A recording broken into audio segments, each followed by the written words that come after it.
I want to share with you are things that I wish somebody had told me. So I kind of tried to compile it together that way. But I'm super pumped to share with you guys a topic that I love. I love chiropractic philosophy. And I'm not just meaning kind of the philosophy of what we do, but like Green Book philosophy, like our principles are the basis for what we do. So I'm so excited to share that with you. We're gonna really dig in tonight. And the only thing that I ask is that I have your permission to make you a little uncomfortable. Because when I challenge your thinking, it makes everybody a little uncomfortable. I was super uncomfortable the first time I really kind of grasped some of these concepts. So do I have your permission to do that? Is that okay? Okay. Just making sure. Okay.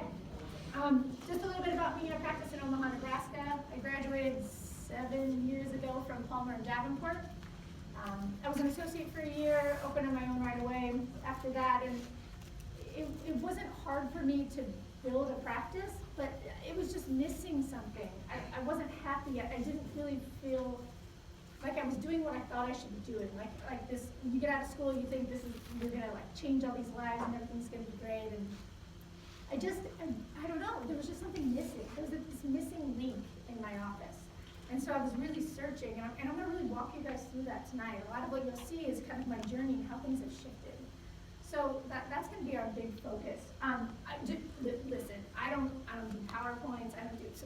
You're getting like the basics. I even wanted to do this little thing where like I can survey you guys, and you guys can like answer back to me. We can take polls, and it would like pop up on my PowerPoint.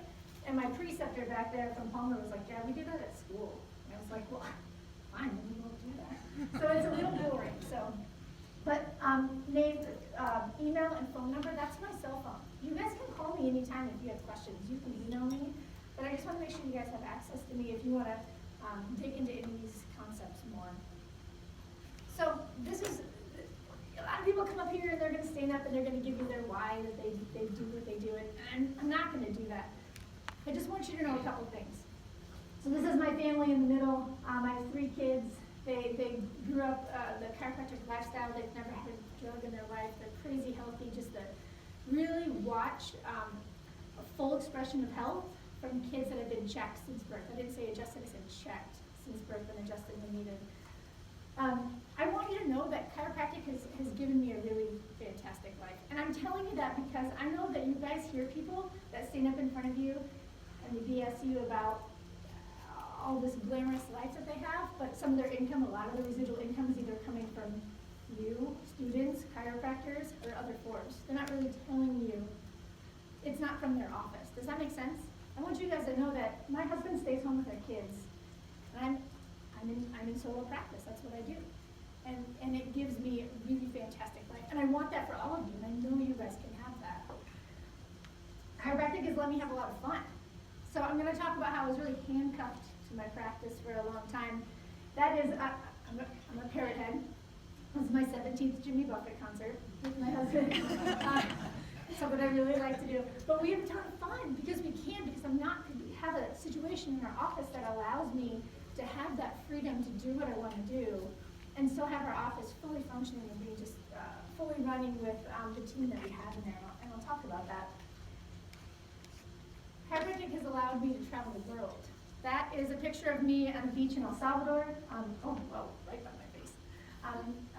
That's from El Salvador. I did 4 trips to El Salvador with the Art of the Specific, and allowed me to tie 2 things I love, chiropractic and traveling the world. And I got to experience a whole new culture and just be immersed in this culture for 10 days at a time. And we are working on helping the university put in a chiropractic curriculum over there. And we're making sure that chiropractic is safely being licensed over there in El Salvador, which is a crazy, dangerous country. It's very unsafe, and they don't have a lot of opportunities. And so that was my 4th trip over there, and it was just an amazing experience. And that's what chiropractic let me do. And then one of the most important things is this group right here.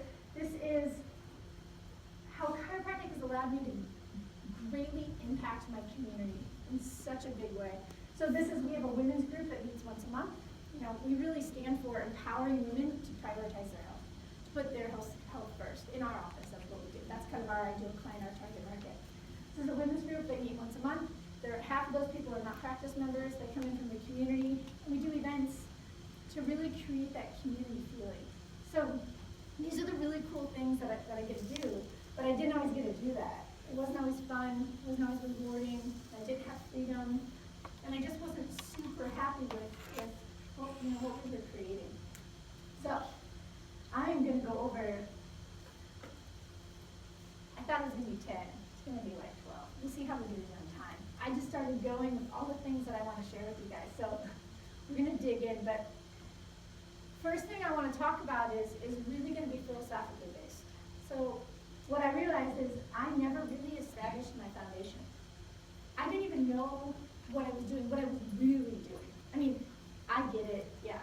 I was adjusting people's symptoms were changing, but I didn't really understand the big idea of what we were doing. What is the importance of principles? Why does science have principles? Why do different sciences have principles? What's the purpose of them? Absolutely, they're your governing laws.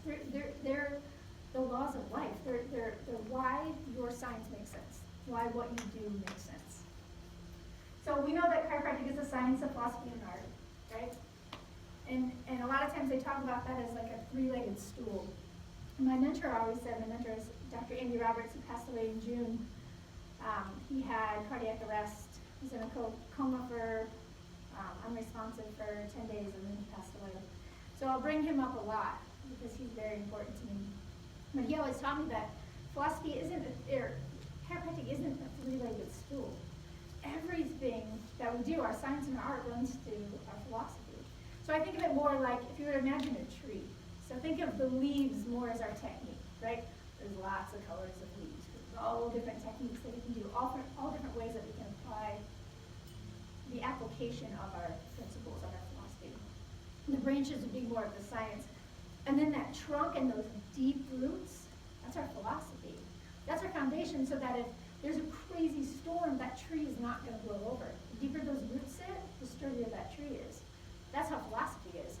Once I started to create that deeper base, that stronger foundation, nobody could shake me when they had questions. I could answer questions when people would question chiropractic or question what we were doing. I had those answers. And I didn't always have those answers. So I'm going to jump down to the bottom, and I'll go back up to the top here. So we're going to get into, I'm such a nerd, we're going to get into a little bit of kind of green book philosophy, okay? So I want to talk about the chiropractic textbook. You guys, who's read the chiropractic textbook? So when I went to Palmer, this was in the curriculum, we studied the chiropractic textbook. We didn't study it very well. And I'm pretty sure that it wasn't, is it now? And it's not, it wasn't for at least the last couple of years right after me. I don't think that it was in it. But this book, guys, this is everything we need to know. Every answer we need to know is in this book. You know, who is this book? Raise your hand if you have this book. Okay, good. I want to read a little bit about this book. This book is, I love this book. This book was written by, this is R.W. Stevenson, and he wrote this book in 1927. And if you guys know, so if you know much about B.J. Palmer, he was kind of a little bit arrogant, maybe a little overconfident, but he wrote the intro, the letter of approval in this book he said, "Dear Stevie." And he wrote how he finished this book. He says, "And all of the books written and compiled in chiropractic philosophy, this is by far the best, not excepting my own. This one great, grand, and glorious thing you have done has been to compile the many principles which are in the writings into a systematic, organized manner, building them up from simple to the higher forms so that any layman inclined can investigate and find out what chiropractic is, what it is not, what it does not, how and why it does what it does." And he goes on and on. You know, my writings are many. He's BJ has to blow himself up a little bit. And then he says there's always been a void in chiropractic literature. Assuming an understanding mind asks where he can get a book which would tell him what chiropractic is, I've always felt that there was no one specific book that we could hand him for that purpose. We now have that book. It is your book. And he put, "Your work cannot be used as a handbook. I rejoice with you in its production as ever, BJ." So that was the introduction to this book. So obviously, BJ approved this book. Then we have the preface, and I just want to share this last bit. This was written by R.W. Stevenson as his intro. He said, "Not until a student has reached the senior work is he able to question chiropractic." So this is divided into the freshman, sophomore, junior, and senior text. And it's explained more basic, simple concepts, and then moved into the senior text is the 33 principles in a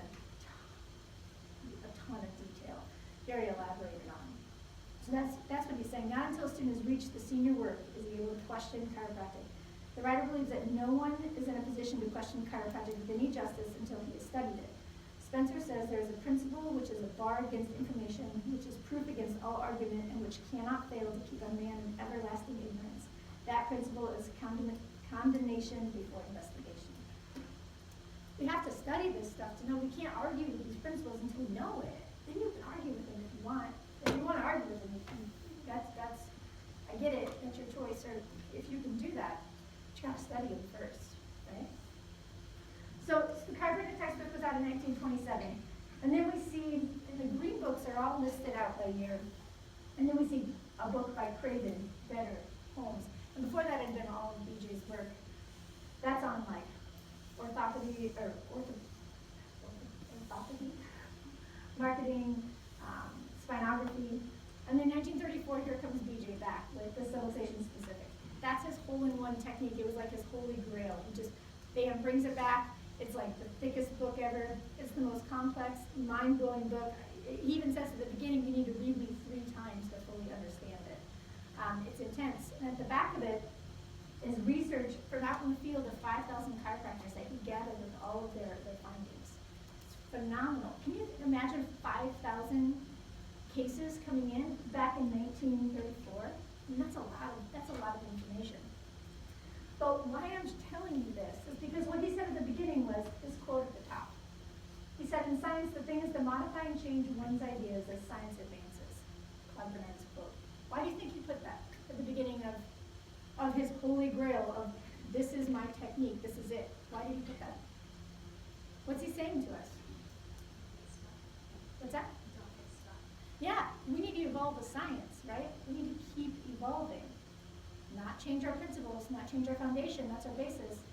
But he was the first one to love technology, and he was the one looking to be able to measure the mental impulse and work with X-ray. And that's what BJ wanted for us. He wanted us to evolve, and I guarantee if he was alive today, he'd be having some crazy technology going right along with science. That's what he was giving us permission to do. So when people try to argue, like, if we support BJ's word, we're stuck in the old days, and we haven't evolved. No, he told us to. He told us to move forward. So we're going to talk a little bit about the 33 principles, and I have them kind of peppered all through this talk. So we're going to get into them a little bit today, if that's okay. So if you don't, I don't know how much background you have, so I'm trying to give you guys I wasn't sure how deep I could go or where I needed to start, so bear with me if some of this is basic, or if I move too fast, I'm sorry too. I bet people are kind of all over on the grid. But they're arranged in an order which goes from the general to the specific, so starting from universal intelligence down to innate intelligence and even more specific. I see everything through what I call my chiropractic lens because of these principles. They've taught me everything I know, and how I look at everything is very different because I'm looking at them through innate intelligence, through universal intelligence, through the whole cycle of life, and it changes everything. If you don't have them, I don't know if you guys have them in the bookstore here. You do? Cool. If not, you can order copies online too. I just kind of order a couple at a time. I have almost a full set, but I just kind of keep picking at them. And I hate to write. This is one of my originals, but I hate to write in it. I can't write in the original. So I try to get a copy of all of them, and they're pretty cheap. You can get a full set for pretty reasonable. So I'm not going to dig on this quote for too long. I know it's long, so if you want to copy this, I'm going to send it to you. But I want you just to look at the first paragraph. It says, when a principle that is right is used right, the one so using it will succeed. When a principle that is right is wrongly used, the one so using it will fail. To condemn a principle because wrong application produces failure to condemn creation itself. The principles don't change, guys. They are what they are. Whether we're applying them right, we're going to get the right results, or if we're not applying them right, we're not going to get the right results. But they're there. Okay, so that was the basic understanding of just we need our foundation as we start to get into practice and we really want to work with people. The second thing, I didn't really understand the characteristics of innate intelligence. I knew like the hip words, like getting flows, and like ADIO, walk down inside out. Like I just knew what people said about innate intelligence. Don't get innate intelligence mixed up with intuition. Two totally different things. I can't be like, you know what, my innate intelligence told me you're gonna sit right in that chair. Or my innate intelligence told me that your C2 is up. Like my innate can't talk to her innate. Like they can't cross bodies like that. But we're gonna try to get into some of the characteristics so we can take some of those myths out. We can know exactly what innate intelligence is. So again, that way we can study it and learn it more.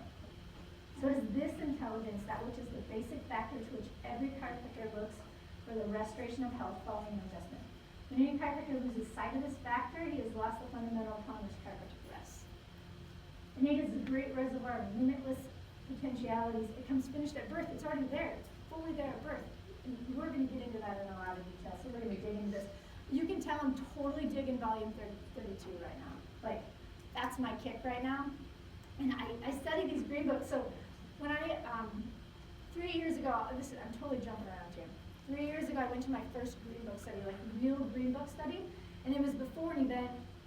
And I remember Dr. Andy Roberts did it, and afterwards I told him, like, I need to learn this stuff. Like, I don't even know where to start. There's so many green books, and it was so overwhelming, and I didn't know what to read and where to start. He goes, and I asked him, who can I have mentor me? Do you have any recommendations? And he's like, I will. I'm like, okay. So he would give me a book, he would tell me to read it, and then we would discuss that book. And right before he died, we were just moving into this book. And this book, and I'm not even kidding, it's like 40 pages of just this concept and then a question. Concept and then a question. It never answers it the whole time. And so I'm like, this is right where we left off, of where we would be digging into to understanding this. But it's a great book for you guys to really dig into. I like to start reading the green books from the back and moving my way forward. So I kind of see where do they end up, where do their thoughts end up, where did BJ kind of finish, and then work my way back. Besides, you gotta start with the chiropractic textbook. But if anybody really wants to dig into these and you guys have questions, let me know, I can help you with this. Okay, so this is super small writing, I know. But we're gonna get into some of the basic characteristics with some of the principles. Principle 21, the mission of innate intelligence. What is its mission? The mission of innate intelligence is to maintain the material of the body of a living thing in active organization. My very first green book lesson was entropy. What's entropy, guys? Do you know? From physics? What was that? Disorder. Yeah, chaos. Everything is going to move into a state of chaos or randomness, right? Our bodies move into a state of randomness or chaos. Innate intelligence, its mission is to maintain that organization in our body. Universal intelligence in general, things are always moving more. The first time I heard this was, like I said, it was at a green book study, and I was like, yeah! Like these random small concepts really hit home to my understanding of innate. I just didn't understand all of this. So we're going to put all of this together. Principle 22, the amount of innate intelligence. There's 100% of innate intelligence in every living thing. The requisite amount proportional to its organization. There's always 100% innate. What we're limited by is our structure. Like the matter is what we're limited by. The matter limits us. So when we go to El Salvador, we went to V2 Guarto. It was, and obviously I clearly can't speak Spanish, but it was a Catholic orphanage. And it was at the very top of this inactive volcano. You had to go all the way up the mountain, and it was this beautiful orphanage. But everybody in that orphanage were children that were literally left, like outside of the orphanage in a basket as babies. Like nobody wanted them. And they don't have the services over there to take care of people if they have any disabilities. So most of these were mental challenges, handicapped kids. And so they have 100% of innate intelligence, right? But when you give them an adjustment, they're not going to get up and walk out of their wheelchair and all of a sudden act just like you, right? But cool stuff happens. So we watch so many cool changes knowing that they have 100% of innate intelligence, so their potential may not be as much as somebody else's. But one of the girls, 7 years old, she had never smiled before, ever. She'd been at that orphanage since she was born, and she smiled within 10 minutes of her first adjustment. And what do you think that means to her? You know? So we have to look at that of, there's 100% of innate intelligence in each person, but there's other things that might limit us. Principle 23, the function of innate, and we're going to get into this one quite a bit coming up, but the function of innate intelligence is to adapt to universal forces in matter for use in the body so that all parts of the body will have coordinated action for mutual benefit. We're going to really get into this one. So bear with me on that one. I think we really need to break down universal forces first, if that's not a concept that you guys know. How well have you guys studied these principles? Is this pretty new? No. Super good. Okay. 24, limits of adaptation. Innate intelligence adapts forces in matter for the body as long as they can do so without breaking universal law. Or innate intelligence is limited by the limitations of matter. That's a tough one. And let me tell you, that makes more sense if you've ever had somebody close to you pass away and you've watched them not be able to recover from something. Limitations of matter, knowing that that's why, I thought it made so much more sense to me. I'm not saying it was ever easy, but I understood it more, if that makes sense. With principle 24, it goes to principle of time, right? All processes take time. So there's a couple just super cool quotes about innate I wanted to share with you guys. Nobody can know the fundamentals of chiropractic unless he knows, understands, and has a workable knowledge of innate intelligence in and behind that makes all things possible in a living, safe, and healthy body. And then my favorite one, in every sick person, innate is ready, willing, anxious, capable, and has the ability to get him well if right vertebral subluxation is adjusted the right way, at the right time, in the right manner, only when it is for the right purpose, then let alone when it is in. That last part's huge, guys, because I didn't know that. That didn't make any sense to me.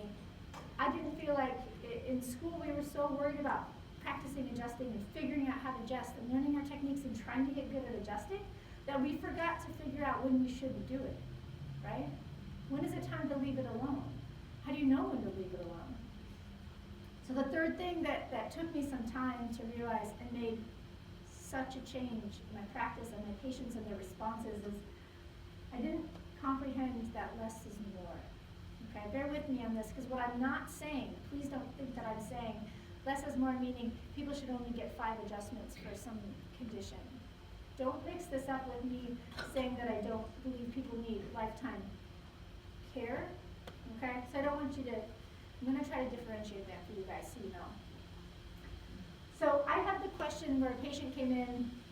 She came in with her daughter was sick. She brought her back in like a couple days later. I adjusted her. The mom said, hey, can I get adjusted again? I said, okay. I adjusted her, found the same things. I did, just so you guys know how my techniques have evolved, so when I say these things, you know, I did more of a motion palpation, Gonstead diversified type of what we call Palmer package. When I first got out, shifted into a little bit of torque release, and then shifted into more of a knee chest upper cervical approach. So I call my office an upper cervical emphasis because I don't say it's not fully upper cervical, because anybody new in my office for the last 3 years has been an upper cervical patient. So just a heads up on that. So this was more of a Gonstead type of an adjustment. So I adjusted her, and she said, hey, would you always need to adjust me? Like, would you ever not need to adjust me? And that was a time when I just looked at her and I just said, I don't know. And thank God she's a great patient and she's still with me and she's kind of evolved and changed with me, but I just gave her a blank stare because I really didn't know. I didn't know the answer. And this is, let me just tell you guys, this is really hard to stand up here in front of you guys and share this stuff, right? Because the last thing I want to do is look stupid up here, like, you know. But these ideas, I know that you guys think about this stuff too. I know you do. And if you don't want to admit it, I know it's in there. Maybe not for everybody, but I know I'm speaking to somebody. I know I am. Because we've all been there. So, I knew I didn't make a change. This was years ago, just a year and a half out of practice. So I started trying to figure out, okay, what is it? How am I going to figure this out? How can I get people to hold their adjustments, or how do I know if they don't need to adjust it? So I kind of checked out some other techniques, tried to find something that I thought had more of a systematic approach. And if you're a Gonstead doc, I do apologize, I wasn't scoping. So make sure you know, I'm not up here saying that I was doing a full Gonstead protocol when I said that. Just want to make sure you guys are going to come talk to me afterwards. So I went on this search, and it led me down the path of finding my certainty, my confidence, and really my clarity in what I do. And I happen to find that through two things. The Academy of Chiropractic Philosophers, which is where I got my basis, my understanding, and then the Art of the Specific. That just happened to be, for me, what gave me much more of my confidence, gave me clarity. The questions that I could never answer before, I finally figured out. So this is my class. This is my ACP class. I got my recipient award 2015 in February. And what they don't tell you with this program is you have to write a 30-page thesis paper. Yet they didn't tell me that. I signed up, paid, and then they're like, oh yeah, by the way, you're gonna write a 30-page paper. And as you can see from my PowerPoint and my beautiful grammar skills and presentation, I'm not a writer at all. So I really had to think, okay, I'm gonna take this opportunity to dig into a topic that I really wanna learn more about. What am I questioning? What do I need to know? What do I need more of? What do I need to understand better, right? Because I'm going to research this. We worked on that paper. We didn't pick our topic by the second class. The ACP is 5 classes spread out over a year, 5 weekends. So we have to pick our topic like the second time in, and then we have to work on that paper through the whole winter. I thought my husband was going to kill me. Like, he was so sick of me talking about this paper. So I wanted to pick a topic that made sense to me. So my topic was called Less is More, a philosophical approach to the adjusted thrust. And what I started realizing is when that patient asked me, well, would I always need to get adjusted? And I didn't have that answer. And I had patients that were getting stuck, and they were plateauing, and they had gotten better, and then they stopped getting better, and I didn't know what to do about it. I thought maybe I could be adjusting them too much, or maybe I just don't know when not to. So that's what I dug into. I actually started looking into the green books to see, what did BJ say about, did he talk about over-adjusting? Is this a thing? Did I just make this up? Is this just in my head? And it's peppered throughout the green books so much more than I can even tell you. It is in there. He talks about it in so many different ways. Really, his emphasis is when to leave it alone, when not to adjust it. So I came to realize 2 things. 1, I didn't have the objective measures to know when to leave it alone. And 2, I was probably over-adjusting some of my patients, and I didn't even know it. And I was probably contributing to some of their plateauing. And again, try being in practice with a crazy busy practice and coming to this kind of a realization. You're like, holy crap, this sucks. Because you gotta figure out what to do about it, right? But you guys are young, and you don't have to do this. You guys can make these choices and have that clarity and certainty young, right out of school, knowing where you're gonna get those answers, right? So there's really 3 pertinent principles to my understanding of this, and this is really what I dig into in my paper. Well, I picked 3, because I didn't want to just crazy overwhelm you with content here for too much today. So, starting with this, principle 11. The character of universal forces. The forces of universal intelligence are manifested by physical laws. They are unswerving and unadapted and have no solicitude for the structures in which they work. Okay.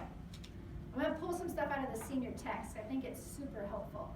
Because if this doesn't make sense, first off, what's an example of a universal force? You guys give me an example? What's that?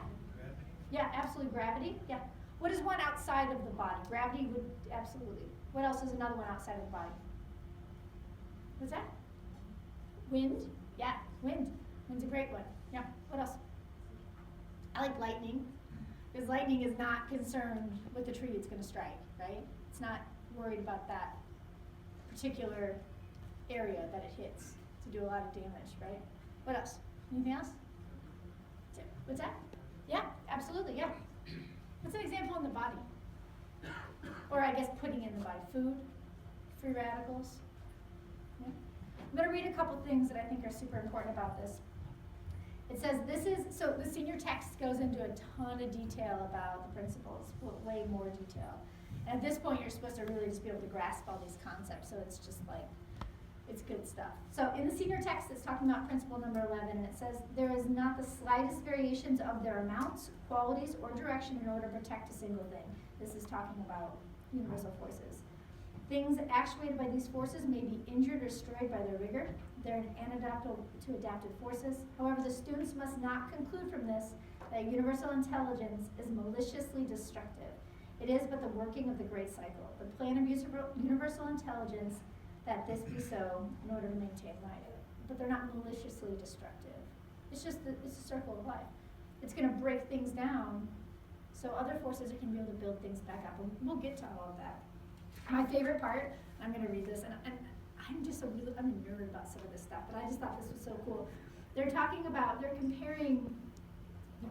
universal, it says, to be convinced of what universal laws will do to a tissue cell, a structure valued by innate, you should take your watch, the structure valued by you, hold it over a hard floor or stone, and let the law of gravity have it for a fraction of a second. Whoop. What's gravity going to do? Destroy that watch, right? Just an example of universal forces.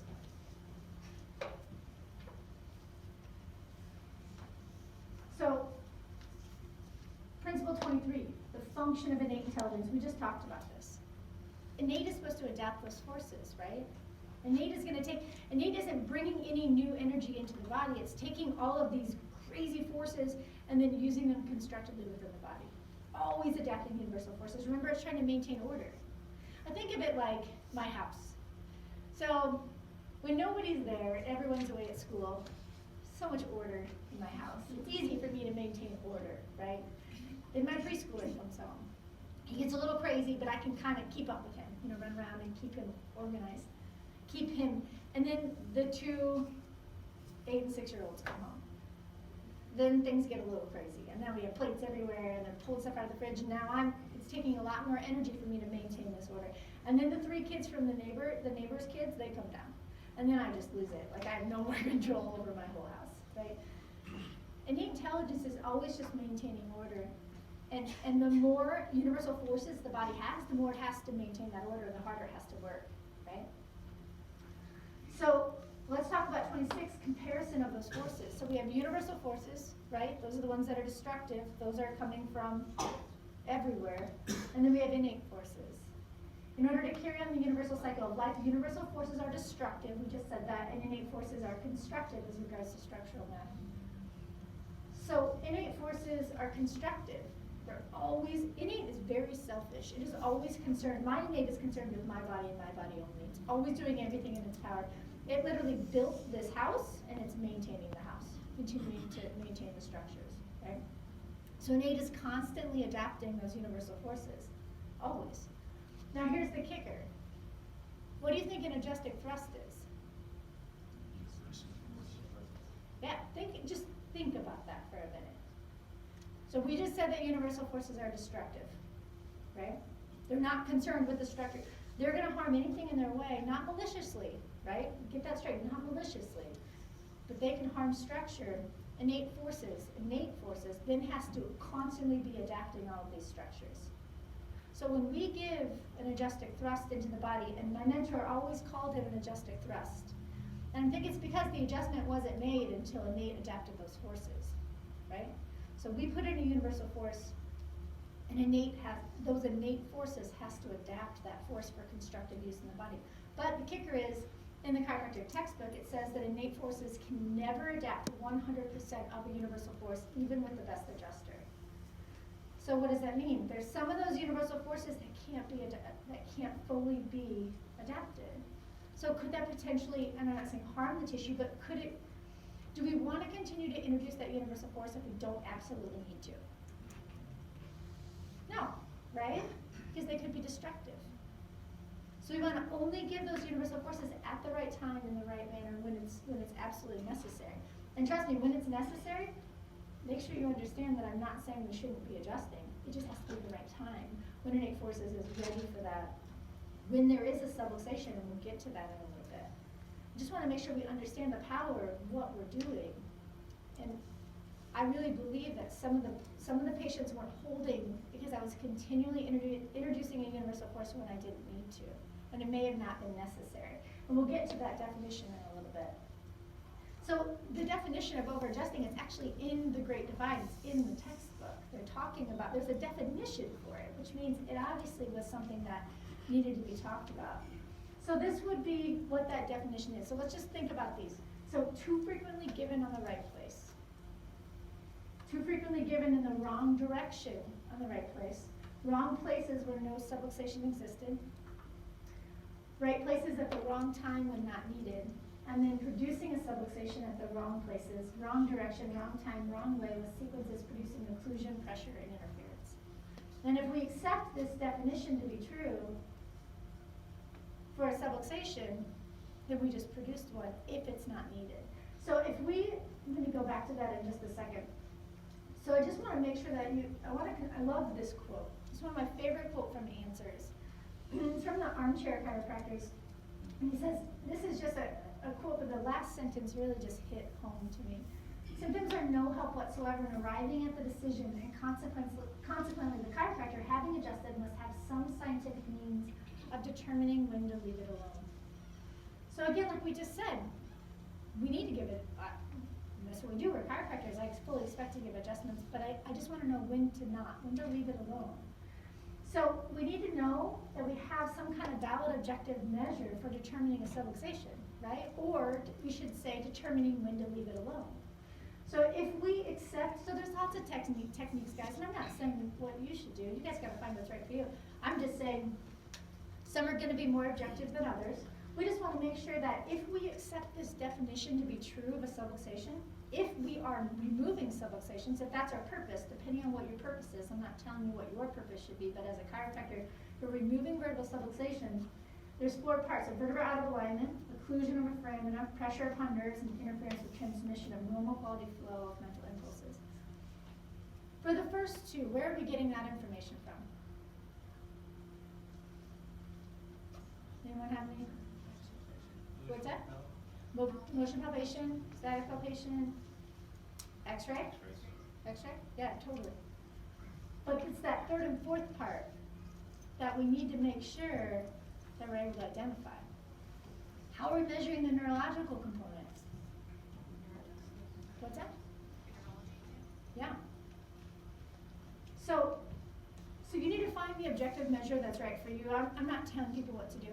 So what I had kind of gone on this journey of where I started, and then I kind of started doing torque release checks with using the deep tendon reflex, and I was thinking that was more objective for me. And then I moved into pattern analysis using a Titron, and again, using infrared thermography. That just happens to be my objective measure of choice now. That doesn't mean that's what you guys should do, that's just what I could do, or that's what I really prefer. But there's lots of different methods. Gonstead uses the nervoscope. You just have to find what technique for you is going to be able to identify when you should and shouldn't adjust somebody. Or let's just say when you remove the subluxation. Are you post-checking people? So we check people, adjust them if they need to, rest them, and then we'll check them again. We'll scan them post-scan to make sure that our adjustments cleared the way we wanted them to. What was the most humbling is when I first started scanning people and I realized that my adjustments weren't changing anything. So I realized that what I was doing wasn't doing what I thought it was doing.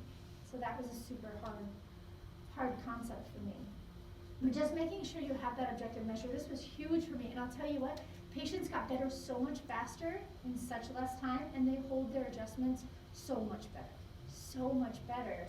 And the emphasis in our office is on the check to make sure that they're continually, regularly getting checked and hoping that they're holding their adjustments. Okay, so just understand, you guys, we have all kinds of, we've evolved, our science has evolved. We have objective measures that are scientific, and we use those if we can.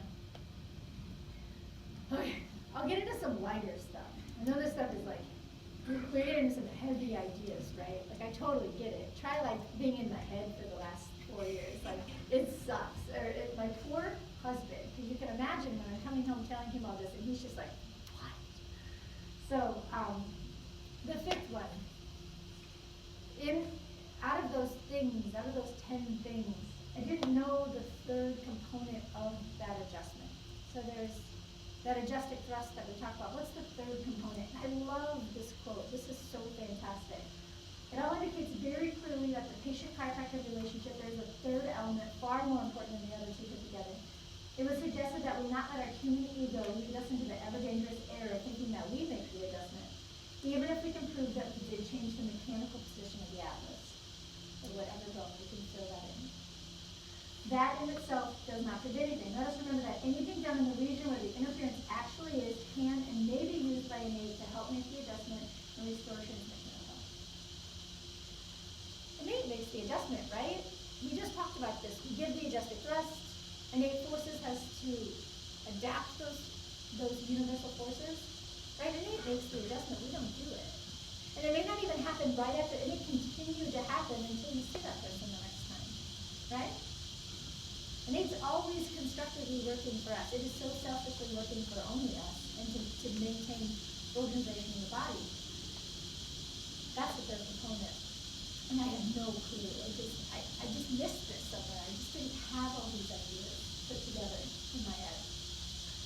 The sixth thing, I didn't really want to make a change because I was just really thinking like, your patients aren't going to change. They're not going to want me to do anything different. Is that like an ego thing or what? Like it's about me? Like they're not going to want me to change what I'm doing because I'm so great? No, patients, here's the deal. You're the doctor. You're the student doctor, whatever the case is. Your patients trust you. They fully trust you to be making the best decision for them. So when we go, we tell them every time we go, so all day, tomorrow, Saturday and Sunday, I'm going to be in the classroom with the artist specific. That's why I'm here in Dallas, and this just worked out so perfectly. And when I go to these seminars, this is the first thing that I tell my patients. I can't wait to tell them where I'm going because they love it. And they ask questions, and they want to know. They love that we're always trying to advance our application of the principles. We're always trying to get better at our technique. We want to be a master at what we do. And so people are like, well, I can't switch techniques or I can't change my technique because, like, what if somebody else gets adjusted this way and then they refer somebody and now I'm going to do something different with the other person? And I'm just like, okay, so ask me. Like, ask me what the difference is. So a patient will say, hey, why are you just my friend, like laying down or something? I'll just say, you know what? Because this is the absolute best technique for you in your situation, and I know you're going to get the best results and you're going to hold your adjustments the best this way. They're like, oh, okay. I mean, how hard is that, right? Patients trust you, they love you, they want you to continue to be better at what you do and to always be learning, whatever that is. So that I know that whatever technique you do, just continue to evolve and learn and keep training on it so you keep getting better. Because when we stop, we get kind of complacent, we get kind of sloppy, right? No matter what you're doing. So, I love this quote at the bottom. Again, you guys get like all my favorites. Like I just keep, I love them. There's so many, and I'll get stuck on one green book, and I'm like, ugh. So I'm thinking this today with you guys. It's like answers and volume 32, maybe some Great Divide in there, and some textbook. But whenever I fear to get a satisfactory reduction of pressure, I know chiropractic is not to blame, that in all probability is my listing of the subluxation. Here's the deal. I knew chiropractic worked. I just knew that I wasn't doing something right. Not that I wasn't doing something wrong, but I just wasn't I knew I could better my ability to deliver the goods. Okay? I needed more confidence, I needed more certainty, and I needed more clarity. Oh. How are you guys? How is everyone? How's your head? Does it hurt? Did I give you anything that was challenging? Did that make you a little uncomfortable? Anyone?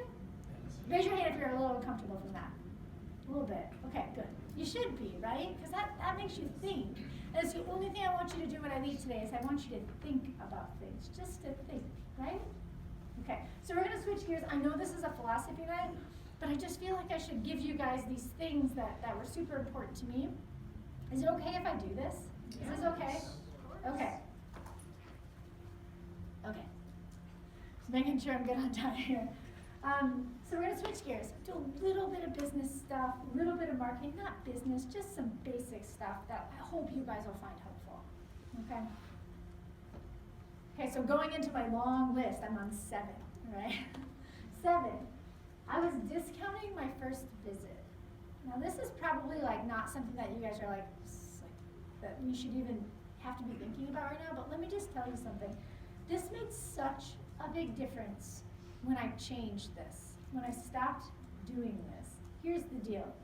A lot of gurus and marketing people and groups that are going to tell you what to do or what to do when you get out of school, they're going to say you want to get people in your door at a low fee, easy entry to get in your office, and then you're going to try to create value for what you do, right? Do you guys hear that? Yeah. Okay, so if you charge somebody some low fee to get in your office to come do this really detailed exam neurological testing, digital x-ray, whatever you're gonna have. You do this just super different experience that they're gonna be really wowed by, and then you're gonna charge them $25 for that initial exam, and then you're gonna have them come back and you're gonna try to charge them double or triple that price for an adjustment. And then even better yet, when they don't need adjusted, you're gonna charge them that same price. How does that make them feel? Like, now you're having to go back and try to create this value. I'm telling you, I'll save you guys thousands of dollars of mistakes by charging a valued amount for that first visit. For your expertise, for your time, for knowing what you have and what you do, so incredibly important. You know, when I went to my, so I found a holistic dentist. And when I went to go see my holistic dentist for the first time, you know, sometimes when you go to the dentist, you're just like, okay, I'm gonna get a cleaning, and you go in and you get a cleaning, and it's kind of the same thing. You're like calling for that cleaning, right? So I go to this holistic dentist, and they sit down and they do this like 45-minute detailed exam on my mouth and my gums, and they're doing measurements, and they're doing all this crap, and then they're like scraping off plaque and then looking at it under the microscope, and then pointing out what microorganisms were in my mouth and what that leads to systemically of my body and my heart, like the risk that my heart's going to be at. For these, that's a spiral, look at that one up there, that one is, and they're showing me all the links to my health and my mouth. They didn't clean me. They set up another detailed first cleaning. What do you think I was thinking when I went up to that front desk after that first visit? I gotta get back in. Well, I gotta get back into it. I'm gonna die. I'm gonna have a heart attack. And I also thought that, I totally valued it. I didn't care what they were gonna charge me.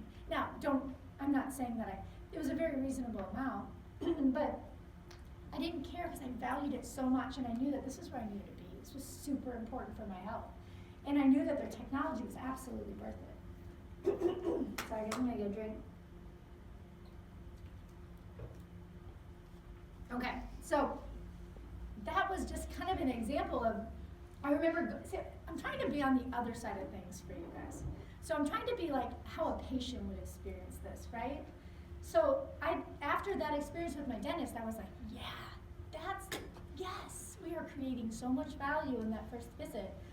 And I thought that was a super important experience for me to have, to be on the other side of that. Oh, this was another one. I'm just gonna tell you a story on this. I won't make this, so I had family, I wanted people under care. I wanted to help people so bad that I was willing to do whatever I could to help them get in their office for care. So if they couldn't do it, okay, well, we tried to find a way to make it work, and we had family rates for people that wanted their families under care, and we did this stuff, and we built a crazy busy office. But let me just tell you, then I was on the other side of it. So let me just tell you a story. So I went to Stanton Optical. I don't know if you guys have them down here. It's an eye place, like for glasses, and there's always a sign outside that says buy one, get one, right? So I go in, I need a new contact prescription, and I need a pair of glasses. And it's buy one, get one, but I'm like, no, I'll just get one pair. So it's buy one pair of lenses, frames, get free lenses. And then I was gonna get the eye exam, which I thought was $99. So my frames I pick out were $100, the exam's $99, $200 is what I'm gonna spend, right? Okay. So I go in, I pick out what I want, I hand it over to the guy. So we sit down, and he's sitting in that chair, and he's just like punching numbers in his little calculator, and he's writing stuff out, and he's filling out this sheet. I'm like, what the heck? I just want my glasses and my prescription. I should be out of here. And then he slides the sheet over to me, and it says $748. I was like, what the heck? Okay, I just want my glasses. Those are, like, I'm sorry, what? And he said, well, we gave you the free exams for like the next 10 years every year, and we gave you your contacts, and we have scratch-proof stuff on your lenses, and now if you have a glare at the computer, it won't hurt your eyes because you're at a computer, right? And we went through this whole process, and I said, no, listen, I'm gonna go. I just really want my prescription for my contacts, and I'm just gonna go. And he's like, wait, oh, I see that you're a returning customer, Nikki. So he takes it back, and he starts going on his calculator again, and I'm like, you've got to be kidding me. What is he doing? And he starts doing, and he slashes the price, and he puts $452 down. So now he's gonna charge me $452 for all the same things. I'm like, okay, why did you just do that? He's like, well, you're a returning customer. I wanna make sure that we take good care of you. Like, so if I wasn't, you were gonna charge me $748. And I'm like, listen, I'm just gonna go. So he goes over, gets his manager, the manager comes back, they go through this whole process, and then here you go, we get another price slash in prices, and now it's $104. $104, now I get a pair of glasses, my contact prescription to take with me, lifelong exams from this guy forever, which I can't wait to get again, and my contacts. And you know what I said? I said, you know what? I'm gonna do this because I know that this is at your cost, so like I know that you're at your bottom line right now, I get that, but I will never, ever come back to you. And I will tell everybody I know to not come see you. And he looked at me like, what? And I said, you know what, if my grandpa walked in here, you would do that to my grandpa. You would charge him $748 and he would pay you that. I was so upset, so mad at my experience that I just thought, why do you think people feel weird sometimes about chiropractors? You know, I mean, we have these different fees and these different rates and we're doing these different, it's like a car salesman. It's like Stanton Optical, which I will never go back to. We need to give strong recommendations knowing exactly what somebody needs. They're not cookie cutter, they're exactly what that person needs for their care, right? That's what we give. That's what we need to get back to. Making sure that our recommendations are exactly what that person's need. We give them confident, strong recommendations. And we've never looked back since and again, we weren't slashing prices and sliding papers, you know? We were really doing it from an honest place of trying to help everybody. We really meant it wholeheartedly of just to get people, to help everyone. But sometimes they have to know that your recommendations, nothing's gonna change. Your recommendations are exactly what that person needs for their situation. Okay, I was everyone's chiropractor. You had a spine, I was your chiropractor. I was, whatever. Everyone has a spine, I was everyone's chiropractor. You know, I don't know how you guys hear this in school, but I remember hearing when I was young in practice that if you don't take care of kids, you suck. Like, I remember hearing that phrase, actually. Like, that exact line. Like, if you don't take care of kids, you suck. So, in my head, I thought, well, I have to take care of kids, like, okay, we'll be a full family practice. But you know what? Let me just tell you that I have so much anxiety from kids running around my office. We had computer stand, what are these? Keyboards ripped out of the walls. We had holes put in the walls. We had things destroyed. I'm not kidding, we had so many things ripped and broken, and I would like steam would come out of my ears, and I just, I just couldn't handle it. I didn't like it. Trust me, I have 3 kids of my own. I did want kids. I didn't, not what I meant to say. I love my kids, but 3 kids it was a lot more than I had anticipated. So I didn't want a family practice. It wasn't for me. It stressed me out so much, and it wasn't fun, and I hated it. And we would look at the schedule, and we'd be like, oh, Wednesday evening, oh, they're coming in. And you knew those families, right? And we were at our max capacity at that point, and it was just freaking crazy. And I'll talk about who we want to take care of in a little bit so you can understand, but we want to take care of, in our situation, just us personally, really sick patients. They don't want screaming kids bouncing off the walls. They're going to be resting after an adjustment. That's just not the kind of practice that we want to have. And so what I want to make sure you guys know is you need to decide what kind of practice you want to have. Why can't we specialize and be the best at what we want to do? These are all concepts that I really worked through with Sean Dill. I've been working with him for a long time, and we really worked through Michael Port's Book Yourself Solid, of understanding who you want to take care of. That's a book, by the way. You can get that. It's really great. Book Yourself Solid by Michael Port. And then, so with Sean Dill's help, we really walked through this, and we took our practice from this crazy, chaotic, stressful thing, and we really made it super, super enjoyable. And I just absolutely love who I work with now. So we figured out, who do you love to take care of? And you may not know this right now, but you can at least figure out, who do you want to take care of? I would love, I'll talk about who our ideal client is. We hear a lot about peds practices or family practices, or ours is a little older. I would love for somebody to take care of like a geriatric practice and really specialize in what do over 65, what do they need? Think of how you could cater that practice. I mean, that would be super cool because everything in our office is catered to who we want to work with. So, who do you do your best work with? And I say that, everybody knows who we do our best work with. I can tell everyone that is who we do our best work with. This is who I'm not trying to refer everybody into our office. People get super, no, I don't have an elevator speech. I want everyone to know who I work with best so they can properly refer to me based on who they know that might fall into that situation. But I want to know who your ideal client is. And again, like I said, this is work that I've done. I just want to make sure that I did this work with Sean Dill for a long time. And then this is Michael Port's work. I mean, it's his book, Book Yourself Solid. He walks you through the process of finding this out so you can do this. What do they need? What do your ideal clients need? What are they suffering from? What are their urgent needs and compelling desires? And here's the deal, don't think chiropractic on that. What do they need? Because our people are crazy wicked stressed out. They're running around, they need to figure out how to manage their life. Not even just chiropractic, we're gonna take care of that, but they need to help just managing their day-to-day tasks, right? Or think about what they need. You have to really think, you can't just say like, oh, they need an adjustment. No, think of what they really are what's affecting their life, what's limiting them from having the life that they want. And then describe them, write them out. There's a great example that we typically learn, the example would be compared to Lululemon. I'm not going to get into a lot of detail about this, but they have an ideal client. You can find it on the internet. I'm a big Lululemon fan, so I'm super interested in this. But you can find out who exactly they're targeting, and they market it, they have a name for her, and they write it out in detail. And that's who they get. That's who's in their store. You go in there and look, that's exactly who's at Lululemon. This is our ideal client. Her name's Mabel. We did Mabel because of Mabel Palmer, which I was telling somebody this. I'm in this small BNI group, and I was telling them, okay, so we work best with Mabel. Her name is Mabel, and they're like, did you really have to pick the name Mabel? And I was like, no, it's like Mabel Palmer. Like, no, they didn't get that, but anyway.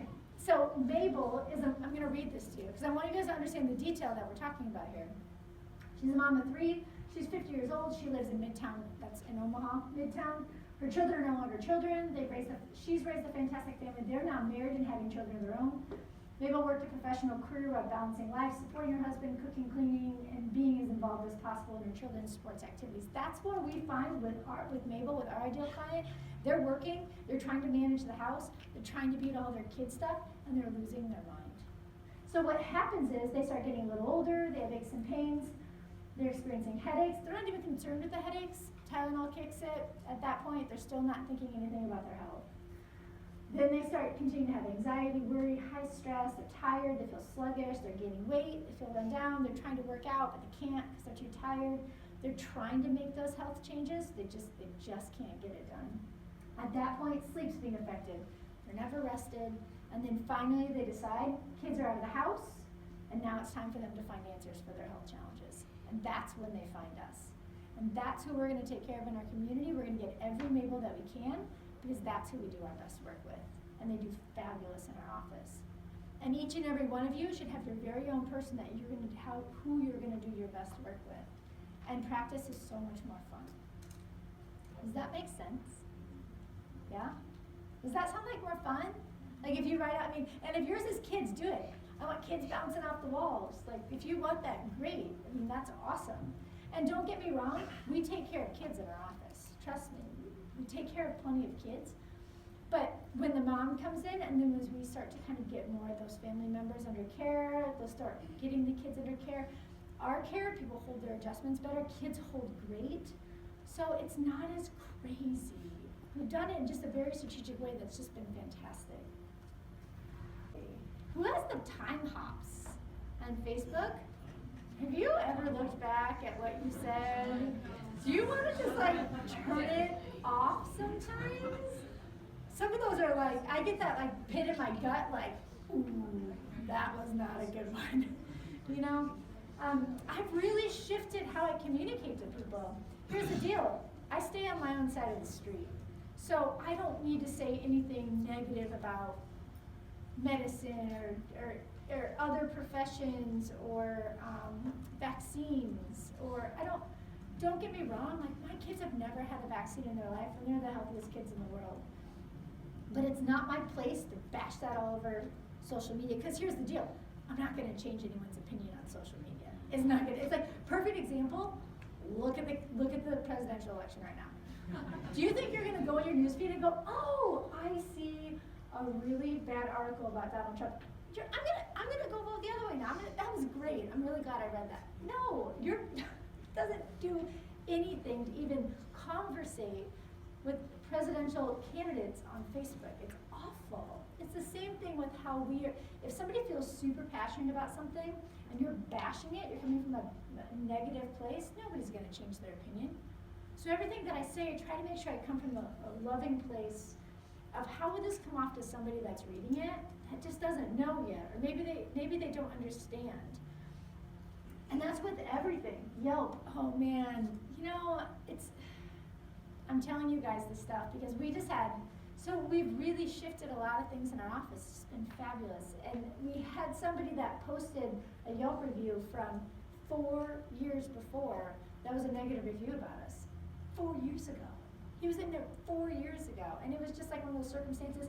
He moved, he had a small balance, and I made this dramatic Yelp review about us. The things you say, the things you do, they don't go away. So you need to think about that in everything that you're doing. And with social media, nothing goes away. With online presence, nothing goes away. So think about that. And the time hops really, really do that to you. Just to go back and look at how, it's interesting to watch how I used to speak about things in like 2009, 2008, to how I speak about topics now. 11, I want you guys, I didn't understand that we are in this together. And I mean this from two different ways. Chiropractically, we are in this together, right? So we started a group in Omaha called NA Connectors that's just, we meet once a year.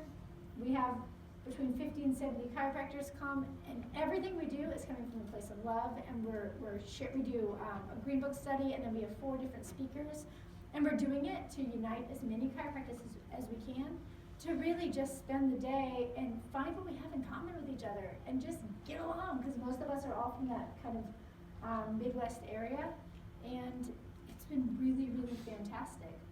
And it's super important to me to have that camaraderie. I went and talked to my my attorney about some things he's writing up for me right now. And he goes, you chiropractors, you're like lone wolves, And I was like, yeah, it's a really good word to describe us, because we really are. I never thought of it like that. There's a lot of lone wolves. If you think of our office, he was talking about how he's an attorney and how there's so many attorneys that have multiple partnerships and multiple dentists that have partnerships. We have had an associate in our office for 5 years, and for 5 years she's been with us. I mean, at some point she's going to buy into our practice. Those are the things that we can think about, is if we can look at things from a we standpoint and not so much an I standpoint, we're going to get a lot further. The professionals stay more united. I mean, I bet you guys see it right now in school. I'm kind of watching it from an outsider's perspective, I feel like. But we need to stay together, we're going to lose it. It's going to go away. Like it'll be gone. So, you raising your hand? Oh, you're giving me a time limit. Okay, thank you. So you have in your possession the sacred trust. So here's my vision for all of you. I stand for empowering chiropractors to really fall in love with what they do and be super proud of their success. Like, that's what I want for everybody. And that's what I want for you guys, success, right? Whatever that is for you, what that looks like for you. It's not numbers or anything. It's what makes you happy to do what you love to do. Because I absolutely love chiropractic. I love practice. And I have so much fun, and I want you guys to have that same experience. So here's the things: confidence, clarity, and certainty. Those are the things I had to gain over and over. Those are the things I'm always working on. Those are the things I'm always making more clear, more certain, more confident in everything that I'm doing. For me, these are the things that I did, but I need you guys to figure out where you're gonna find it. Where are you gonna find these things? And you gotta figure it out, because here's the time to do it right now while you're in school. I did the art of the specific. I learned a new technique. That technique ties the neurology along with our philosophy, along with our art, giving us the certainty we need to really answer a lot of those questions I didn't know. That's what I did. The Academy of Chiropractic Philosophers. I think, doesn't Dr. Russell do it here? Yeah, it's the Colloquium of Chiropractic Awesome. Philosophers, CCP. Do it! Do it, you guys. That's awesome. Starts in a month. Go see him. That's perfect. That's awesome, you guys. You guys get do it as students. I'm telling you. First off, and just a side note, all this stuff is half the price as a student. So take our office, 2 docs, having to go through all of these things together. Doctor's fees. I would love to be a student again. For that reason, take it now. Take it now. And then I do work with Sean Dill. He's helped me with my marketing. He's helped me really understand who I want to work with, and just has made a night day difference in my business. And so those are my things that I've done. But you guys got to figure out what you're going to do. So I want you to write it down. I want you to figure it out and get it done before you graduate. That way you guys are ready to rock, and you'll have those resources. And you don't have to be up here telling students what they would have changed, right? Because I'm not a woulda, shoulda, I wish I would have. I hope I didn't say I wish I would have, because that really is not my typical verbiage. But you don't want to have to go back and tell people these things. You want to already know it. I'm here for questions.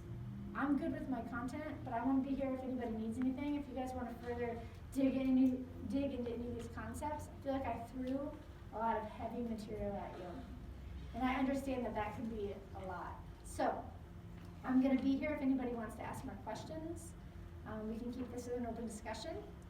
And I really appreciate you guys' time.